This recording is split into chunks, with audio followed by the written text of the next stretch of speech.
বিশ্ববিদ্যালয় থেকে স্নাতকোত্তর শেষ করে চাকরি খুঁজছেন দৃষ্টি প্রতিবন্ধী সাইফুল ইসলাম। দেখুন, আমি বর্তমানে যেহেতু আমার লেখাপড়া শেষ, আমি এখন ফিনান্সিয়ালি খুবই ক্রাইসিসের মধ্যে আছি। আর আমার ফ্যামিলিও খুবই, আগে বলেছি, লোয়ার মিডল ক্লাস ফ্যামিলি।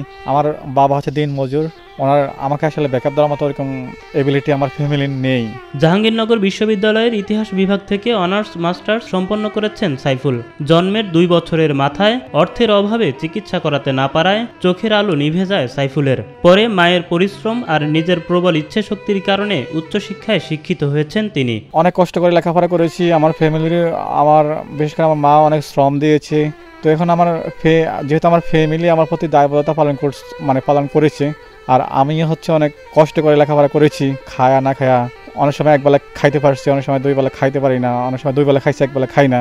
আমার আসলে যে কোনো সরকারি অথবা বেসরকারি একটা জব পাই, যে কোনো দেশি বিদেশি প্রতিষ্ঠান যদি আমাকে আমার উপযোগী জব দেয়, আমি করতে প্রস্তুত। কারণ আমার ফ্যামিলি যেহেতু আমার প্রতি দায়িত্ব পালন করেছে, তো এখন আমার ফ্যামিলিকে আমাকে সাপোর্ট দেওয়া প্রয়োজন।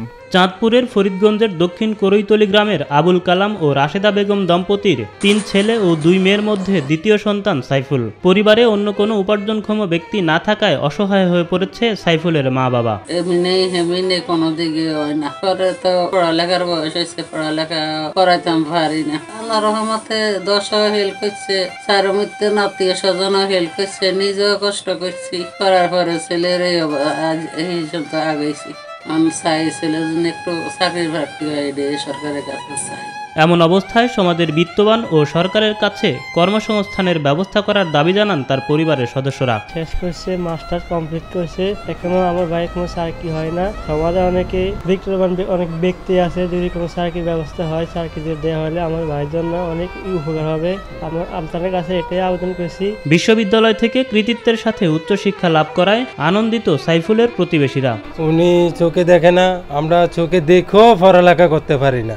আমাদের ওর নিয়ে অনেক অহংকার। আপনারা ওনার দিকে একটু সুদিকে দৃষ্টিতে তাকাইবেন।